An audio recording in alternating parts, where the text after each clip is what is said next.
In the hours after the murder of armored car courier Keith Palomares, detectives and forensic experts were trying to piece together just what happened.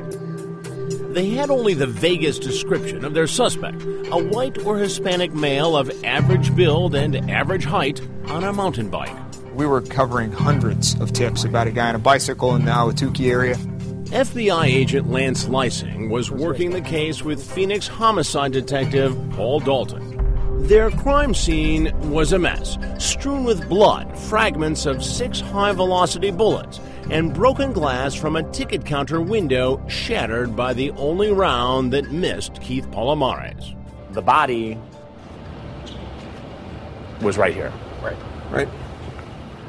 Did he even see it coming? I don't think so. We could guess. His gun was in his holster. He never got it out. Never got it out. The witnesses out here didn't hear a single demand for money. It was immediately gunshots. Bam, bam, bam, bam, bam. Their first break, a huge one, came the afternoon of the robbery. A police helicopter pilot spied an abandoned bicycle in a drainage area about a half-mile east of the theater. He alerted searchers below. The detective that was there immediately called our crime scene people, and before they moved it, let's swab it for DNA. Let's print it real quick. As the crime lab processed the bicycle, officers interviewed workers and shoppers in the mall. What they heard made them think the robbery had been some time in the planning. And we started talking to those people, and that's when they said, there was this silver BMW with this guy watching for a couple weeks. But what could be the connection between the driver of the expensive sports car and their suspect on the bicycle dressed like a day laborer? Their answer came the next day, with a match to a fingerprint lifted off that abandoned bicycle. I got a name. Here's his name, Jason Derek Brown. And we're like, okay, well, who is he? Who indeed? Jason Derek Brown's fingerprint was in the National Crime Information Center computer because of an arrest 4 years earlier for stealing golf clubs from a North Carolina sporting goods store. After the fingerprint off the bike had given investigators Brown's name, another federal computer spit out the next clue. We got a name of Jason Brown, and we started looking at everything. We ran, with the help of Bureau of Alcohol, Tobacco, and Firearms, we ran through their databases any gun purchases by him, and that pinged on the recent purchase up in Salt Lake. ATF records indicated that a Jason Brown bought a handgun just a few weeks earlier in Utah. It was almost midnight the day after the shooting when Salt Lake City-based FBI agents located firearms instructor Clark Aposhian. He had this little 3 Series BMW, very nice-looking car, laid back, that Southern California surfer type. He made room for Brown in a class. He was very cocky. He was very arrogant. After some instruction using a Glock 9mm, Brown took and passed the concealed carry test. Aposhian fingerprinted and photographed him as required by Utah law. Then the student told the instructor he wanted to buy a handgun.